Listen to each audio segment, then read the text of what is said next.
En el caso clínico número 9 nos dice un varón de 70 años con obesidad mórbida que llega de un viaje interprovincial y acude por disnea súbita.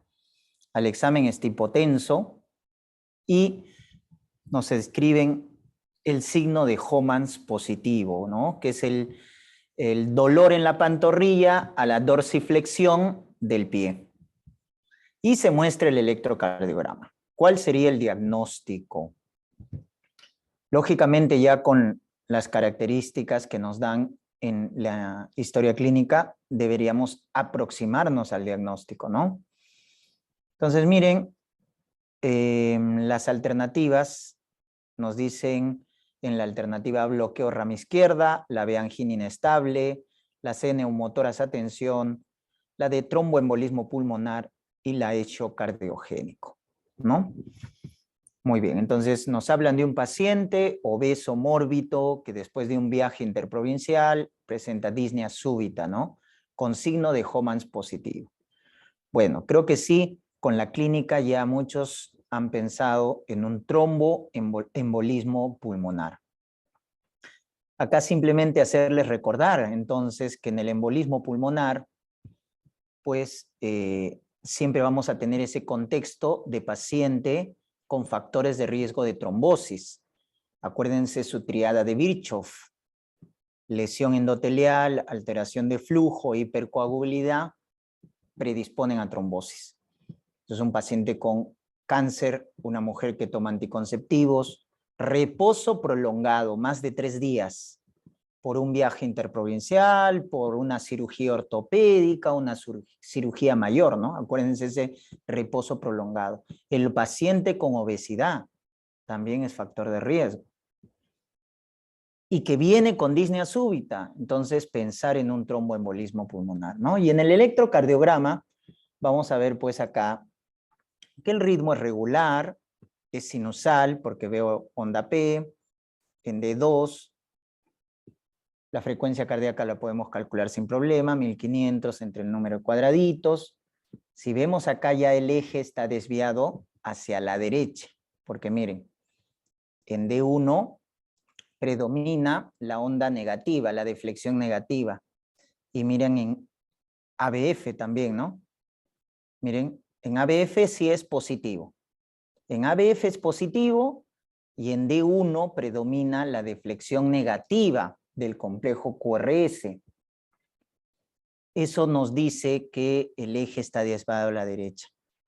Acuérdense, en este caso, lo que viene a ser para calcular el eje, ¿no? Ustedes se acuerdan que tenemos acá a D1 y acá tenemos ABF, ¿verdad? Por eso me debo fijar siempre el complejo QRS en estas derivaciones. Entonces, cuando en ambas D1 es positiva y ABF es positiva, el eje es normal. El eje es normal, de menos 30 más 90, ¿no? De menos 30 más 90. Entonces, cuando el complejo QRS predominantemente da una onda positiva, tanto en D1 como en ABF, el eje cardíaco es normal, acuérdense. En cambio, cuando se vuelve más negativo, se dice que el eje está desviado a la izquierda. Y eso pasa cuando en D1, miren, en D1, ¿cómo está el complejo QRS? Como acá está cerca el D1, es positivo. Pero acá ABF ya es negativo, el complejo QRS. Entonces, cuando en D1 es positivo y en ABF, porque miren, está lejos, pues ABF está acá. Y si el eje cardíaco cae acá, ABF está lejos, miren, por eso es negativo. El eje está desviado hacia la izquierda y eso pasa en una hipertrofia ventrículo izquierdo, en un infarto agudo de miocardio de cara inferior, se desvía a la izquierda. Y cuando se desvía hacia la derecha, que es acá, ¿no? Desviación a la derecha, miren, D1 ahora es negativo. Y ABF positivo, porque está ahí al costado nomás ABF. Entonces, cuando el complejo ocurre en D1 es negativo y en ABF es positivo, el eje está a la derecha, como es el caso del paciente, ¿no? Estamos viendo que en D1 predomina la onda negativa y en ABF es positivo. Justamente en el tromboembolismo pulmonar o en la hipertrofia de ventrículo derecho, el eje se desvía a la derecha. Y acá es un crecimiento extremo, ¿no?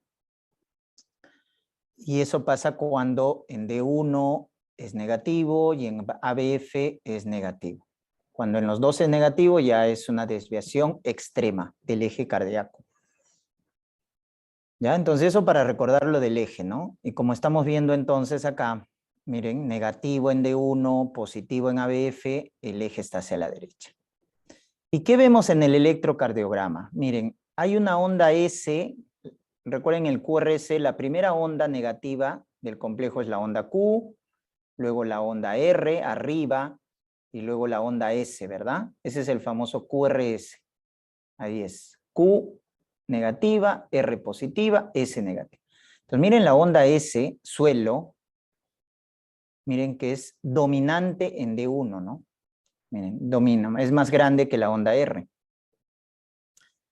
Vemos que hay onda Q en D3. Miren, en D3 hay una muesca al inicio, ¿no es cierto? El inicio del QRS es la onda Q. Esta es la onda R. Entonces onda Q en D3.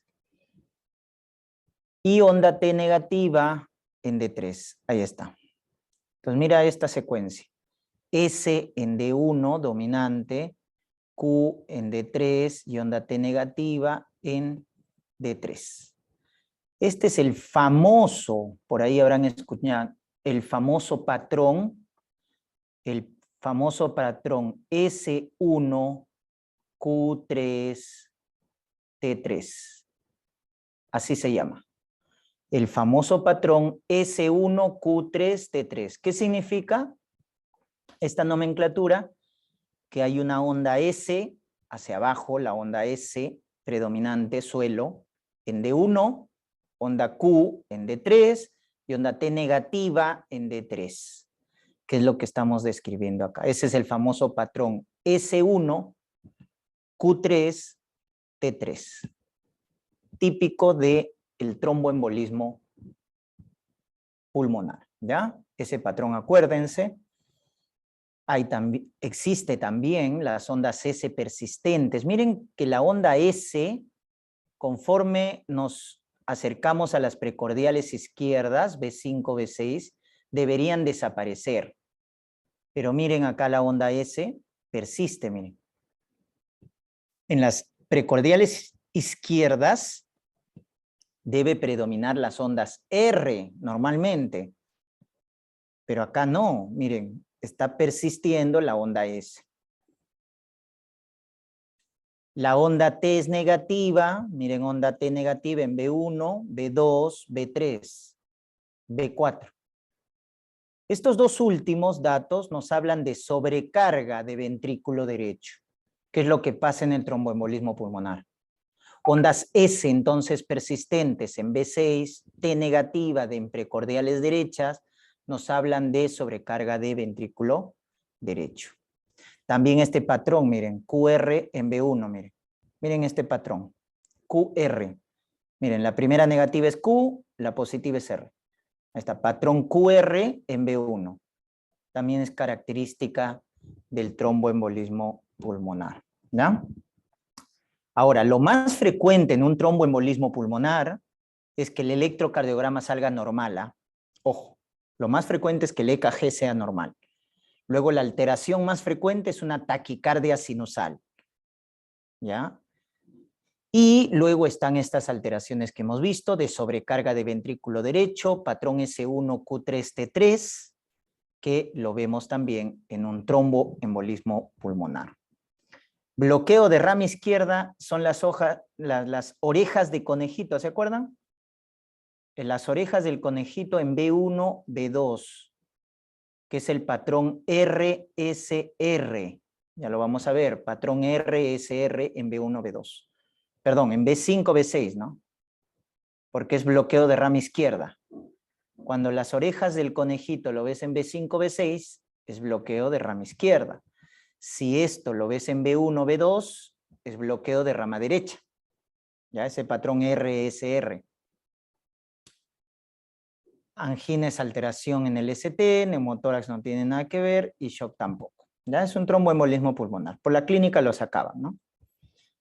Vamos con este caso, mujer de 72 años, hipertensa, obesa, con estenosis aórtica leve, que viene con dolor retroesternal opresivo, que aparece con el esfuerzo, con cortejo vegetativo de aforesis, calmando siempre con el reposo. Tiene historias de dolor de pecho con el esfuerzo y que calma con el reposo. Esta mañana ha presentado dolor estando en reposo y se vuelve a repetir el dolor. Presenta un nuevo episodio en reposo, donde le toman este electrocardiograma. Entonces ya te vas dando cuenta, mira el contexto clínico, mayor, factores de riesgo, dolor de tipo opresivo con el esfuerzo y calma con el reposo. Pero nuevamente es recurrente el dolor, pero ahora ya no con el esfuerzo, sino estando en reposo. Entonces rápidamente deberíamos fijarnos, creo, en el segmento ST, ¿verdad? Vamos a ver. ¿De qué se trata este caso? Miren la alternativa A. Dado que presenta descenso del segmento ST en la cara anterior, la lesión coronaria debe estar ubicada en la arteria descendente anterior. O sea, se trata de un infarto de cara anterior. La B es un ejemplo de una angina estable, es un ejemplo de una angina inestable. Lo más probable es que su dolor sea o se deba a la estenosis aórtica, el dolor torácico, o se trate de un síndrome coronario agudo sin elevación de ST, de alto riesgo. Bueno, algunos han marcado angina inestable. Bueno, otros han marcado la E, otros la B, angina estable. ¿Ya? Muy bien. Entonces vamos a ver qué alteraciones tiene ese electrocardiograma, ¿correcto? Entonces vamos, es un ritmo regular, ¿ya? Porque si vemos acá en la parte inferior hay un D2 largo y la distancia entre RR regulares. ¿Puedo ver la onda P? Sí, la onda P antes de cada QRS. Entonces es ritmo sinusal. La frecuencia cardíaca la puedo calcular sin problema, 1500 entre el número de cuadraditos. El eje es normal porque en D1 es positivo y ABF positivo, eje normal. Pero vemos un infradesnivel del segmento ST. Infradesnivel, o sea, ST hacia abajo. En las derivaciones precordiales, como es B1, miren, ¿ya? B2 se hace más claro en B2, miren. B1 no, B2, ¿correcto? B2, ¿qué más? En B3, ahí está, miren, el descenso del segmento ST. B4, ¿correcto? Vemos claramente que hay un descenso en las derivaciones precordiales, ¿no? En D2, D3, ABF, no veo ninguna alteración, ¿no es cierto? Del segmento ST, onda T negativa, tampoco, excepto en D1 y ABL, correcto. En D1 y ABL sí hay ondas T negativas, ¿no? Miren D1 y ABL, ahí están las ondas negativas, simétricas, T negativa en D1 ABL, ¿no? Se trata de un síndrome coronario agudo sin elevación de ST, de alto riesgo. A ver, vamos entonces a explicar. Dado que presenta el descenso del ST en la cara anterior, indica un infarto de cara anterior, porque es cuando se obstruye la arteria descendente, eso es falso. Ojo, el que te determina qué cara del corazón se infarta, el que es localizador, es la elevación del ST, no el descenso del ST. O sea, el hecho que acá el ST esté en infradesnivel, en B2, B3, B4, no quiere decir que sea un infarto de cara anterior, porque te están hablando de un descenso del ST. El localizador es la elevación del ST. Ese es un de alto riesgo. A ver, vamos entonces a explicar. Dado que presenta el descenso del ST en la cara anterior indica un infarto de cara anterior porque es cuando se obstruye la arteria descendente, eso es falso.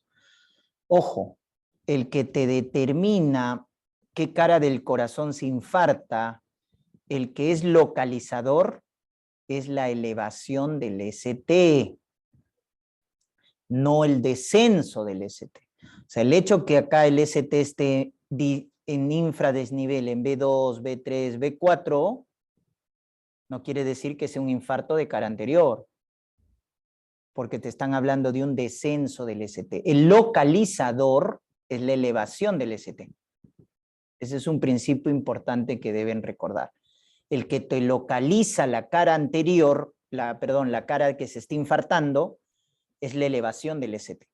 Pues si te dicen ST elevado en B1 a B4, infarto de cara anteroseptal. Se está obstruyendo la arteria descendente anterior. Si el ST se eleva en D2, D3 a BF, infarto de cara inferior. Se está obstruyendo la arteria descendente posterior, rama de la coronaria derecha. Si el ST se eleva en B5, B6, lateral bajo, D1 a BL, lateral alto. Y cuando es un infarto lateral, se obstruye la arteria circunfleja. Entonces, ojo con ese dato. El que es localizador es la elevación del ST. ¿Es una angina estable? No, porque ya te está diciendo que al reposo el paciente tiene dolor.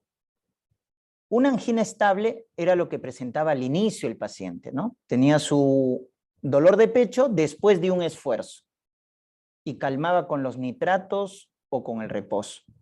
Y por eso duraba menos de 20 minutos. Eso es estable. Dolor de pecho opresivo, al esfuerzo físico y que calma con el reposo o nitratos y dura menos de 20 minutos. Estable. Al inicio era estable el dolor del paciente, pero luego ya se volvió inestable porque te está diciendo que el reposo lo desencadena. El reposo lo desencadena. Pero ojo, por el electrocardiograma, tú clasificas a tu ST, a tu SICA ST, en ST no elevado o ST elevado. Y dentro de tu ST no elevado, tienes tu angina inestable y tu infarto no Q. Y dentro del ST elevado, el infarto con onda Q. Acuérdense esa clasificación. Entonces, tú por el electrocardiograma puedes clasificar en ST no elevado o elevado. Pero no puedes decir si es angina inestable o infarto, porque para eso tendrías que tener tus biomarcadores, que son las troponinas. Y en ningún momento te están diciendo las troponinas, ¿correcto? Entonces, cuando tú tienes un cuadro coronario agudo, acuérdense esa clasificación. El paciente con síndrome isquémico coronario agudo, solo puedo, como el EKG es la primera prueba en los primeros 10 minutos, clasifico ST no elevado o ST elevado. Y el ST no elevado tiene la angina inestable y el infarto no Q. Y el ST elevado, el infarto con onda Q. Con onda Q. Lo que pasa acá es que en la angina inestable las troponinas son negativas, porque no hay necrosis. En el infarto ya hay necrosis, troponina positiva y acá con mayor razón. Entonces las troponinas, que son los biomarcadores más sensibles y específicos, son los que nos hacen diferencia entre angina inestable e infarto. Y en ningún momento te han dicho las troponinas, ¿no? Por eso las dos pruebas en un cuadro agudo son EKG y troponinas, para clasificar bien a tu síndrome coronario agudo. De tal manera que si es un ST elevado, tendrás que reperfundir angioplastía, fibrinolíticos. Y si es un no elevado, antiagregación plaquetaria más anticoagulación. O sea, el tratamiento, miren cómo también es diferente.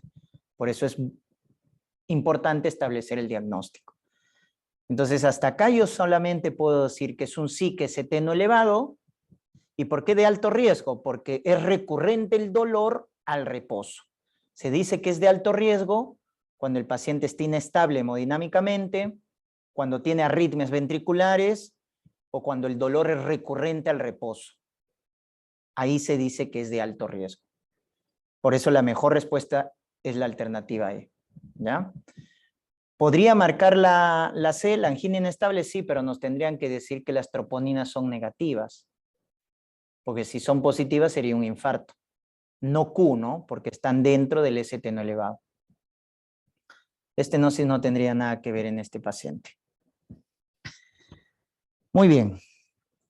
Avisan al cardiólogo de guardia del servicio de nuestro hospital por un electrocardiograma anómalo. Se trata de una mujer de 83 años sin antecedentes de interés y que ha presentado síncope en las últimas 24 horas. Y nos dicen qué trastorno del ritmo presenta la paciente según el siguiente electrocardiograma. Ahí está. Solo se muestra en la imagen D2 y ABF. ¿Ya? Pero veo claramente, ¿no? Hay onda P, hay QRS, hay onda T. A ver. ¿De qué se trata? ¿Es una bradicardia sinusal? ¿Es un bloqueo aurículo-ventricular de primer grado? ¿De segundo grado MOVIS 1?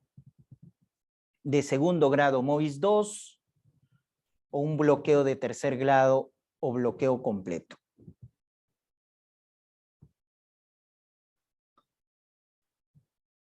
A ver, ¿de qué se trata entonces el electrocardiograma de esa paciente?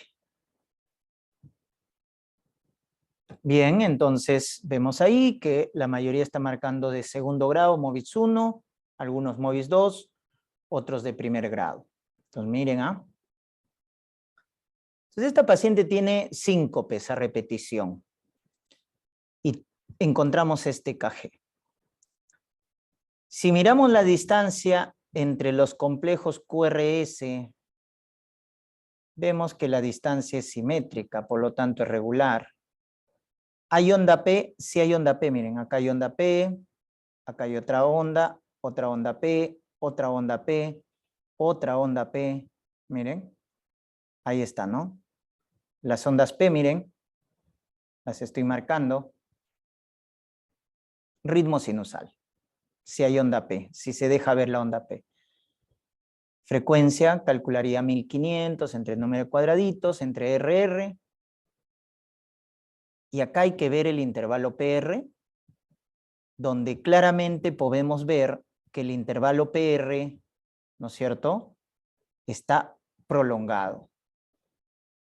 Si nos enfocamos acá, miren. Miren ese intervalo PR. Casi da 3 cuadraditos grandes. ¿No es cierto? 3 cuadraditos grandes. O sea, el intervalo PR es más de 0,20 segundos. O sea, más de 5 cuadraditos pequeños, que 5 cuadraditos pequeños es un cuadradito grande, ¿sí o no? Miren, acá es 3 cuadraditos grandes, o sea, sería, en este caso, 0,6 segundos que está midiendo el intervalo PR, pero va variando, ¿no? Está variando, miren ese intervalo PR. Acá ya está detrás de la onda T. O sea, estamos viendo que la onda P cae en diferente momento al QRS. Cuando pasa eso, cuando tú ves que la onda P está disociada del QRS, cuenta en un determinado tiempo, vamos a poner acá, hasta acá, cuántas ondas P y cuántos complejos QRS hay en este intervalo de tiempo. Entonces voy a contar los QRS. 1, 2, 3, 4. Hay 4 QRS en ese determinado tiempo. ¿Y cuántas ondas P? Las voy a pintar de verde, ¿ya? 1, 2, 3, 4, 5, 6, 7, 8. Entonces, cuando ustedes encuentren ese dato, más ondas P que QRS, y eso pasa porque hay una disociación entre el aurículo y el ventrículo, estamos hablando de un bloqueo de tercer grado o bloqueo completo, porque hay una disociación aurículo ventricular. Hay que colocarle un marcapaso al paciente. Un marcapaso. Doctor, ¿por qué no es bloqueo AB de primer grado? Ojo, en el bloqueo AB no hay una disociación. En el bloqueo AB de primer grado simplemente el PR, o sea, si yo mido acá el intervalo PR, está largo. Eso es lo que pasa en el bloqueo de primer grado. Pero siempre después de cada onda P se conduce un QRS. O sea, acá el criterio es que el PR está prolongado, nada más. Ese es bloqueo de primer grado. Pero siempre conduce, ¿eh? O sea, siempre después de cada onda P hay un complejo QRS. Hablamos de un bloqueo de segundo grado cuando ya después de una onda P el QRS desaparece. Entonces vamos a tener esto. Esta es la onda P, esto es el QRS, onda P, QRS, onda P, QRS, y acá la onda P ya no se sigue. Ya no hay QRS.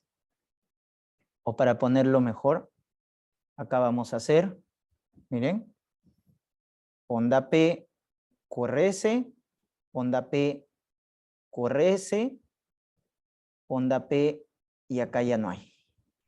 Ya no se continúa. ¿No es cierto? Entonces acá vuelve otra onda P y nuevamente QRS. Ya es algo así. Entonces miren, acá el PR está largo. Imagínense que mide 0,22 segundos. Acá el PR está más largo, 0,24 segundos. Y acá ya no conduce, miren. Después de la onda P ya no hay QRS. Eso puede presentarse. O tal vez esto. Onda P, QRS, onda P, QRS y no hay. Hasta otra onda P y otro QRS. Y acá, ¿qué es lo que pasa? Acá mide 0,22 segundos el intervalo PR, acá también mide 0,22 el intervalo PR, y acá me faltó pues, ¿no? La onda P y ya no conduce. Entonces, cuando tú veas en algún momento que la onda P no se continúa de un complejo QRS, eso es segundo grado.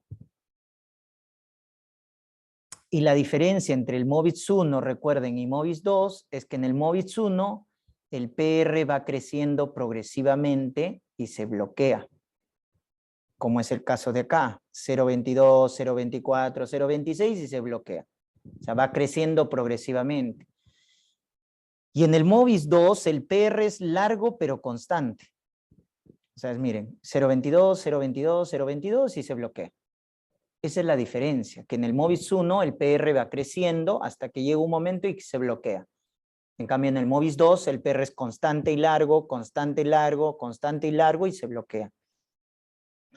Por eso al MOVIS 1, a ese crecimiento progresivo del PR hasta que se bloquea, se llama fenómeno de Wencken-Bach, bloqueo de segundo MOVIS 1.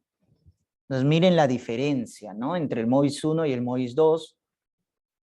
Y pensar en bloqueo de tercer grado cuando tú veas una disociación entre la aurícula y el ventrículo. La aurícula, en un segmento de tiempo, las ondas P son en mayor cantidad que los complejos QRS. Eso quiere decir que están disociados completamente. Vamos con este caso que nos dice en UNCG, corresponde a un estudiante de enfermería de 18 años en quien se detectó un soplo en una evaluación médica de rutina, se encontraba sintomática en la exploración. El corazón era rítmico, no hay signos de hipertrofia, hay un soplo de eyección sistólico en el borde external izquierdo y que era más audible en la inspiración, existía un retraso del segundo tono pulmonar sin variación durante la respiración, ¿ya? Entonces, hay un soplito por ahí en el corazón, un segundo ruido retrasado, nos dice, retraso del segundo ruido, eso me faltó resaltar. ¿Ya? Esto es importante también. Retraso del segundo ruido cardíaco. Ya está. Del segundo ruido, ¿no? El tono pulmonar. Veamos, ¿cuál es el diagnóstico frente a ese EKG? Bloqueo de rama izquierda, bloqueo rama derecha, bloqueo AB de primer grado, segundo grado o tercer grado. Bueno, algunos han marcado bloqueo de rama derecha, otros bloqueo AB de primer grado, bloqueo AB de segundo grado y bloqueo AB de tercer grado.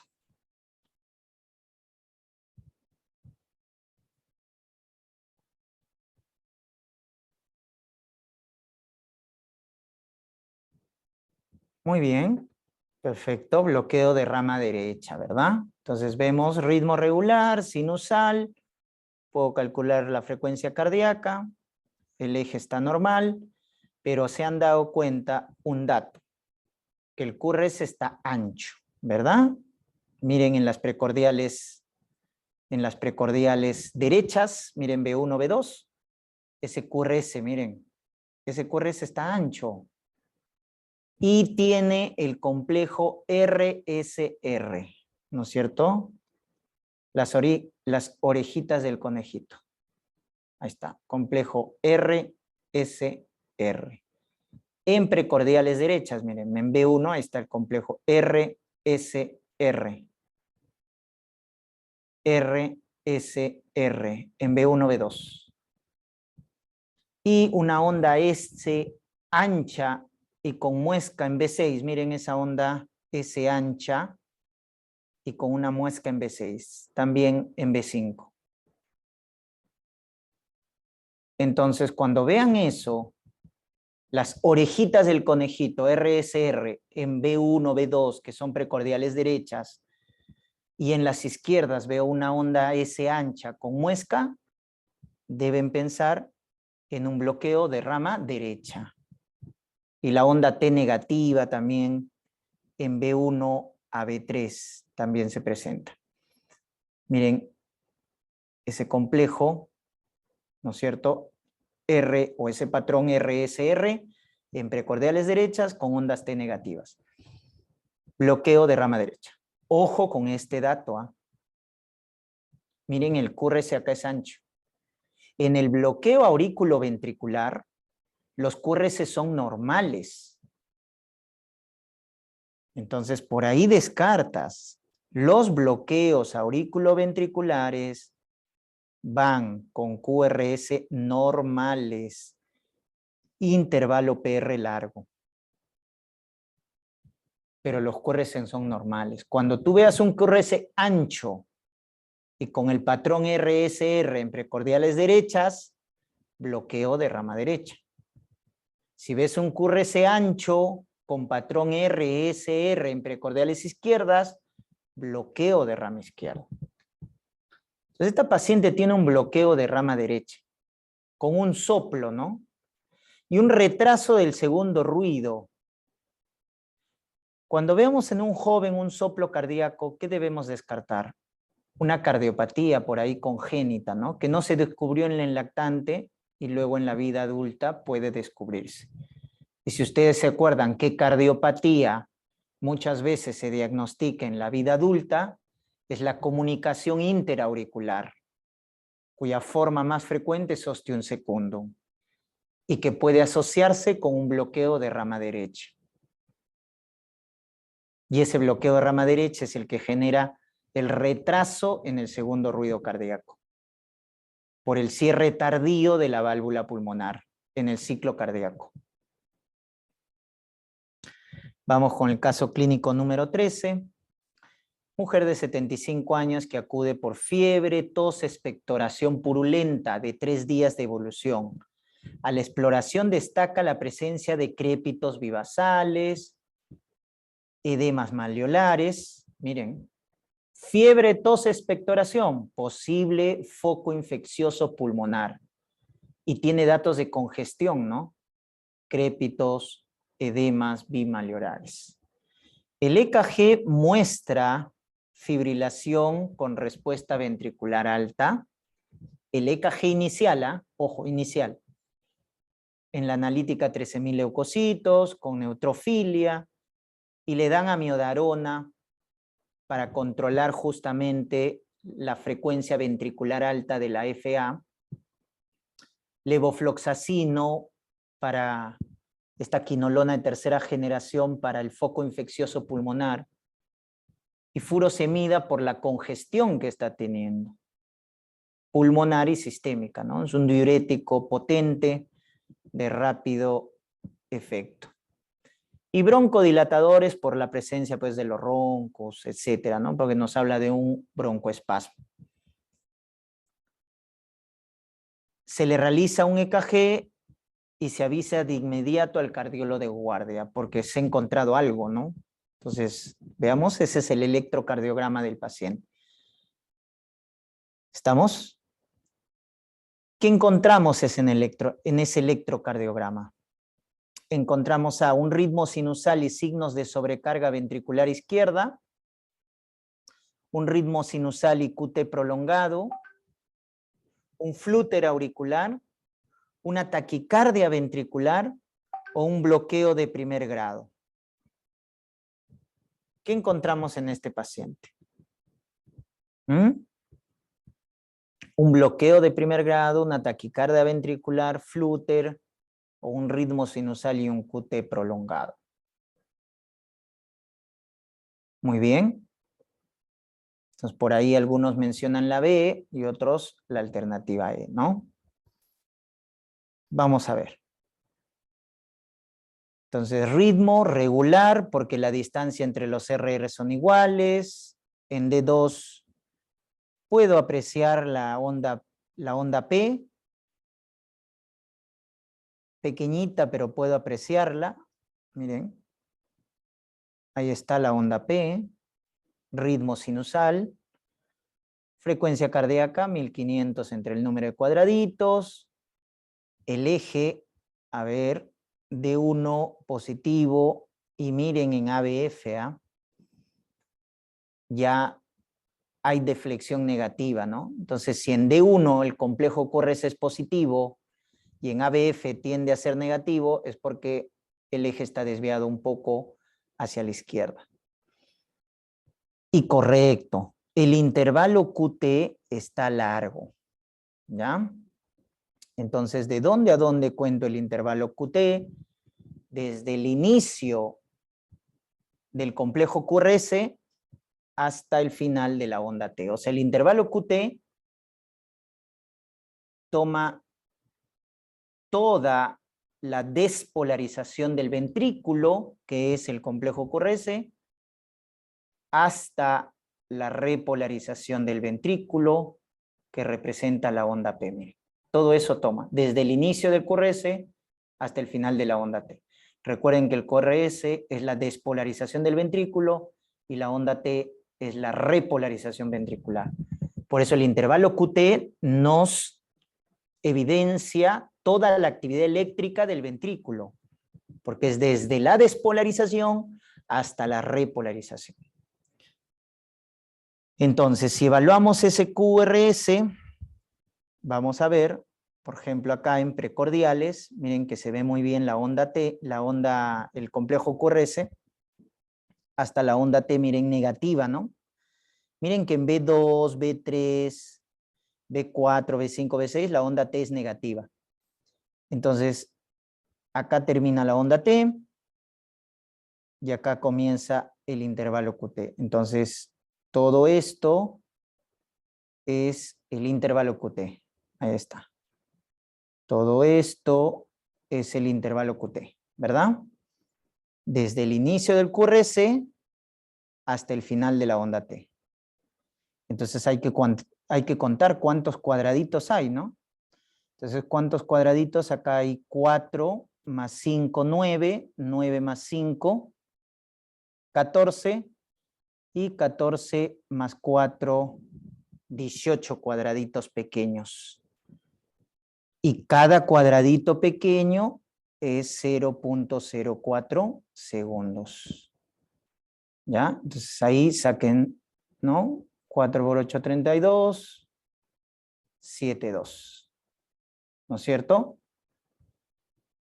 Entonces, entre 100, pues lógicamente, ¿no? Esto entre 100 sería 0.72 segundos. El QT calculado, porque estoy calculando acá. ¿no? Son 18 cuadraditos pequeños, ¿no? También lo pueden hacer por acá. ¿No es cierto? Miren, inicio del QRS hasta el final de la onda T. Inicio del QRS hasta el final de la onda T. Más o menos hay 18 cuadraditos pequeños. Entonces 18 y cada cuadradito pequeño vale 0.04, 0.72 segundos. Ese es el QT calculado. Ahora lo que ustedes tienen que hacer es calcular el QT corregido mediante la fórmula de Bassett, que es el QT calculado entre la raíz cuadrada del RR. Entonces, ¿cuánto es tu QT calculado? 0.72. Entre tu raíz cuadrada de RR. O sea, la distancia entre RRs. Agarras acá distancia RR o acá, miren que ves mejor la onda R hacia arriba. Ahí está, ese es tu RR. La raíz cuadrada de esa distancia. ¿Cuánto vale esa distancia? Ahí tienen, ¿no? Vale, acá es un 5, 10, 15, 20, 25, más 8, ¿no? 25 más 8, 33. Pero, ojo, eso es 33 cuadraditos pequeños. Claro. Esos 33 cuadraditos pequeños por 0.04 segundos. Y ese sería la distancia entre los RR, ¿no? Entonces hay 33 cuadraditos pequeños acá. 25 más 8, 33. Por 0.04, 4 por 3, 12. Llevo 1, 4 por 3, 12, más 1, 3. 1.32 segundos. Esa es la famosa fórmula de Bassett para corregir el QT. Y ese es nuestro resultado final. Ojo, se tiene que corregir entonces el intervalo QT a la hora de calcular. Y si nosotros calculamos ese 0.72 entre la raíz cuadrada de la distancia RR, entonces vamos a tener el resultado final. Y si nos sale más de 0.45 o más de 0.50 específicamente, porque varía con la edad, varía con el sexo, si nos sale más de 0.50 segundos el QT, ya es definitivamente largo.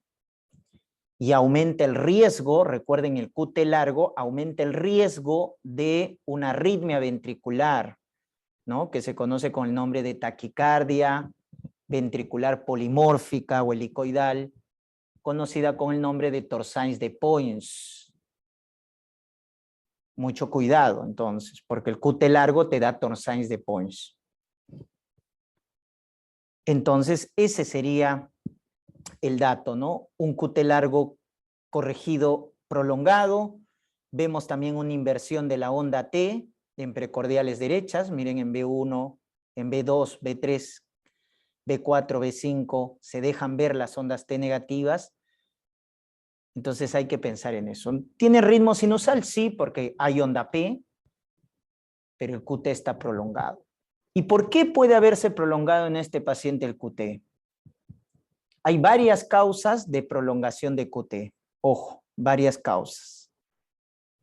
El QT se puede prolongar, ¿no es cierto? Un QT prolongado más de 0.50 segundos, ¿ya? Vamos a ponerlo ya donde hay alto riesgo de Torsades de Poinz, de manera congénita y de manera adquirida.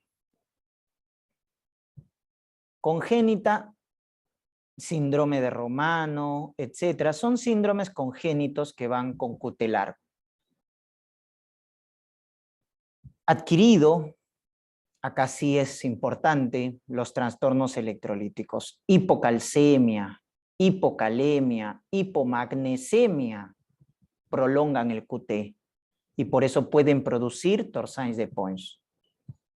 Claro, cuando hay electrolitos disminuidos, el corazón es más lento, porque el corazón, recuerden, hay un transporte, una corriente eléctrica, ¿no? Entonces hay menos iones, el corazón es más lento y el QT se prolonga. Pero también fármacos, acuérdense como los macrólidos, eritromicina, acitromicina, prolongan el QT. La hidroxicloroquina, los antidepresivos tricíclicos, los antipsicóticos de primera generación como haloperidol, las fluoroquinolonas como moxifloxacino, los antihistamínicos como la terfenadina, los tóxicos como los órganos fosforados, la misma miodarona, un beta-bloque, el sotalol, son fármacos que prolongan el intervalo QT. Acuérdense los macrólidos y la hidroxicloroquina, que al inicio de la pandemia se daba a los pacientes con infección por coronavirus y que muchos de ellos han fallecido no por la infección viral, sino por las arritmias ventriculares en pacientes de alto riesgo, en los cuales la famosa citromicina, la famosa hidroxicloroquina, generaron un QT largo y desembocaron en un Torsades de Pons, que es una taquicardia ventricular polimórfica, y desencadenaron la muerte de los pacientes. Eso ya está contraindicado, ¿verdad? Ya sabemos, debido a los estudios, que los citromicina, la hidroxicloroquina, no tienen mayor beneficio en pacientes con infección por coronavirus. En este caso clínico, la paciente recibió amiodarona para controlar la frecuencia cardíaca de un paciente con fibrilación auricular, ¿no es cierto? Amiodarona. Recibió levofloxacino, recibió diurético, un diurético muy potente que es furosemida, que barre con el potasio, que barre con el calcio, que barre con el magnesio. Entonces, probablemente la furosemida, al producir disminución de electrolitos, la misma amiodarona y la misma quinolona han favorecido para que en el paciente se prolongue el intervalo QT. Rápidamente lo que hay que darle al paciente es sulfato de magnesio, ¿no?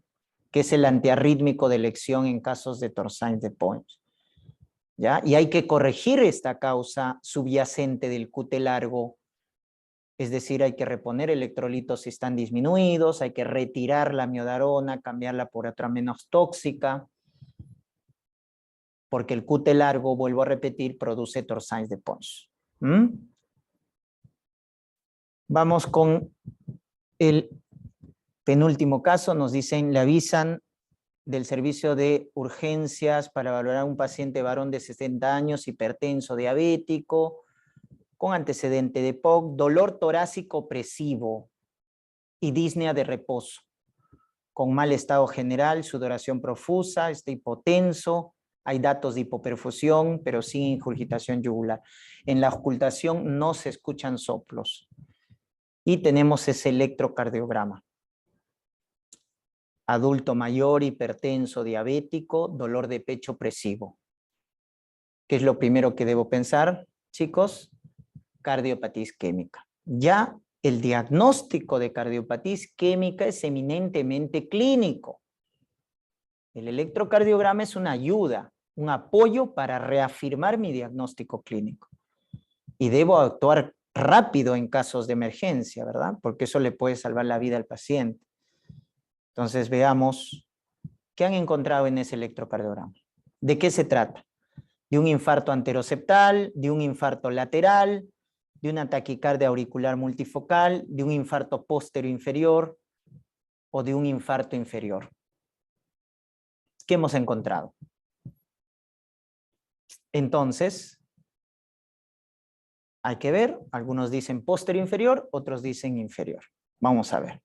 Bueno, el ritmo es regular, ritmo sinusal, podemos calcular la frecuencia, D1 a BF positivo, eje normal, y correcto, veo un supradesnivel del segmento ST, ¿no? Que claramente se ve en D2, miren ese supradesnivel, en D3 miren cómo se hace cóncavo hacia abajo, ¿no? O sea, cóncavo hacia abajo. la carita triste.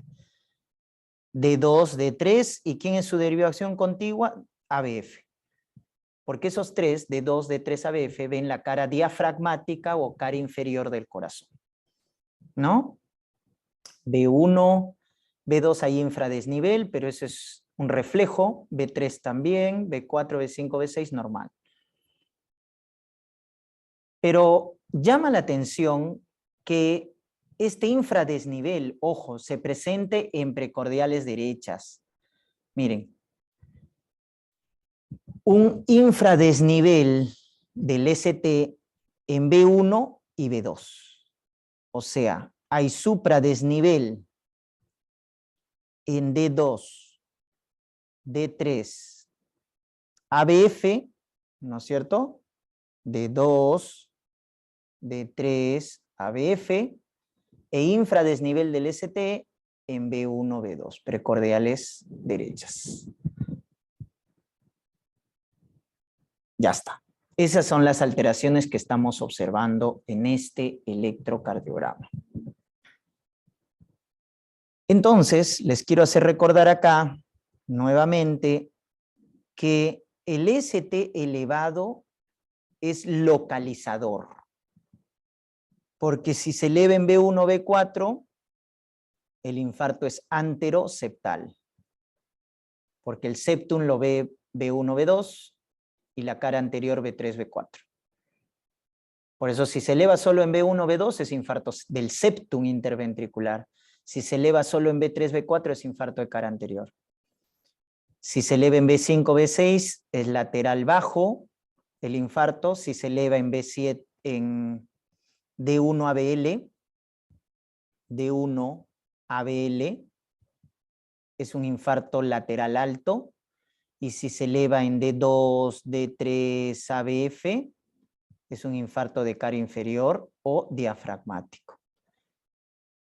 El primero es por compromiso de la arteria descendente anterior, rama de la coronaria izquierda. El infarto lateral es por rama de la arteria circunfleja, se ha obstruido, rama también de la coronaria izquierda. Y el infarto de cara inferior es por obstrucción de la descendente posterior, rama de la coronaria derecha. Rama de la coronaria derecha. Entonces, tenemos que el ST es localizador, pero también podríamos ver un infarto de ventrículo derecho. ¿Y dónde lo veríamos el infarto de ventrículo derecho? En B3R, B4R. O sea, en precordiales, pero colocados en el lado derecho. El infarto de cara posterior lo veríamos en B7, B8. Tendríamos que aumentar derivaciones, ¿no? B7, B8. Pero acá hay un dato. La elevación del ST en B7, B8, su espejo es el infradesnivel en B1 y B2. Entonces miren ese dato. La elevación del ST en B7, B8 es el infradesnivel de B1, B2. Es el infradesnivel de B1, B2. Es su espejo. O sea, es lo mismo. Y siempre debes buscar un infarto de cara posterior cuando encuentras un infarto de cara inferior o diafragmática. Porque ambos son compromisos de la descendente posterior, rama de la coronaria derecha. Incluso también debes buscar infarto de ventrículo derecho. Entonces esos tres están relacionados. Porque la descendente anterior y la circunfleja son infarto o la obstrucción de la coronaria izquierda. Pero obstrucción de la coronaria derecha te da infarto de cara inferior, posterior o de ventrículo derecho. Entonces debes buscarlo. Por eso cuando tengas este patrón ST elevado en D2, D3 ABF y en infradesnivel el ST en B1, B2, este último es el espejo de la elevación del ST en B7, B8. Por lo tanto, es un infarto de cara posterior inferior. Tengan mucho cuidado. Infarto de miocardio posterior inferior. ¿Ya? Recuerden que el ST es localizador. Entonces, esta es una emergencia porque es un SIC-ST elevado y por lo tanto hay que dar reperfusión inmediata. Hay que mandarle a una unidad de cardiología para hacerle angioplastía coronaria o con fármacos, los famosos fibrinolíticos o trombolíticos. Pero hay que reperfundir inmediato. Cuando hay un SICA, ST elevado, la reperfusión debe ser inmediata. Y vamos con este caso, que nos dice paciente de 30 años, que su presión está en 220/120, su sistólica en 220, diastólica en 120. No se había hecho chequeos médicos, no estaba claro cuánto tiempo ha tenido su presión, pero en la exploración física, el vértice cardíaco, el ápex, estaba desplazado hacia la línea axilar anterior y en el sexto espacio intercostal. Normalmente, ¿dónde cae el ápex? La punta del corazón, el latido de la punta del corazón, en la línea media clavicular con el quinto espacio intercostal. Ahí está el ápex. Pero en este caso está desplazado hacia la línea axilar anterior y hacia el sexto arco. Y los pulsos de las piernas son difíciles de palpar. Y ese es el electrocardiograma. ¿De qué se trata? Se trata de un infarto anteroseptal antiguo, de una taquicardia paroxística supraventricular, de una hipertrofia ventricular izquierda, de un FA o de un bloqueo de tercer grado.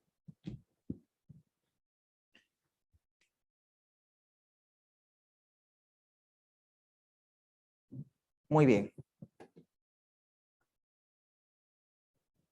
Creo que la mayoría se ha dado cuenta que se trata de una hipertrofia ventricular izquierda, ¿verdad? Entonces, ritmo regular, sinusal, frecuencia cardíaca puedo calcularla. El eje, ojo, puede estar normal en una hipertrofia ventricular izquierda, pero lo general es que está desviado hacia el lado izquierdo, ¿no? Pero en este caso, bueno, está normal, porque miren, en D1 y ABF el complejo QRS son positivos, pero quiero que vean la onda P ancha, ojo, además, en B3. Miren, miren. Miren esta onda P. Ancha y con una muesca, ¿verdad? Lo cual nos estaría hablando de un crecimiento también de la aurícula izquierda. ¿Se acuerdan? Cuando ¿no es cierto?, en derivaciones como D2 o precordiales derechas veo una onda P ancha y con muesca, nos están hablando de crecimiento de la aurícula izquierda. Cuando veo una onda alta, una onda P, estamos hablando de la onda P alta, un crecimiento de la aurícula derecha. ¿No es cierto? También lo podemos ver acá, miren. Miren esa onda P, miren. Ancha, ¿no? Una onda P ancha, con una muesca al centro. Entonces, cuando la onda P es ancha y mide más de 0,12 segundos, o sea, más de 3 cuadraditos pequeños, o es alta porque mide más de 0,25 milivoltios, entonces nos habla de crecimiento auricular. En este caso, la onda P es ancha. Pero también podemos calcular el famoso criterio de Sokolov, acuérdense. Ondas R, miren, altas en B5, B6. Miren B5, B6, esas ondas R altas, ¿no? Y profundas en B1, B2, miren. Miren las ondas S hacia abajo, suelo. Entonces las S son profundas en precordiales derechas y las R son altas en precordiales izquierdas. Eso ya nos habla de crecimiento de ventrículo izquierdo, ¿no? Sobre todo esto, ondas R altas, más de 25 milímetros en precordiales izquierdas. A ver, cuenten, cada cuadradito es 1 milímetro, ¿no? Entonces miren acá, 1, 2, 3, 4, 5, 10, 15, 20, 25, casi a 30 llega. Entonces cuando las ondas R miden más de 25 milímetros, o sea, más de 25 cuadraditos en la amplitud, en el plano vertical, en B5, B6, nos dice que probablemente hay un crecimiento del ventrículo izquierdo.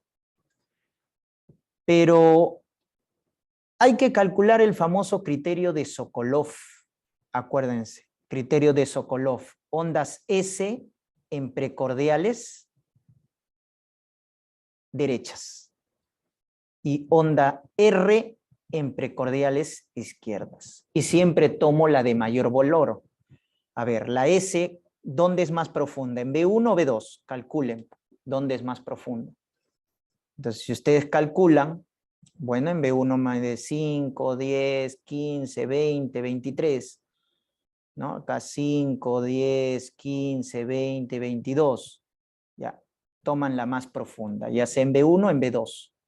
S en B1 o B2, la que tiene mayor valor, imagínense que valga 25 milímetros, y luego tomas la onda R en precordiales izquierdas, B5, B6, y tomas también la de mayor valor.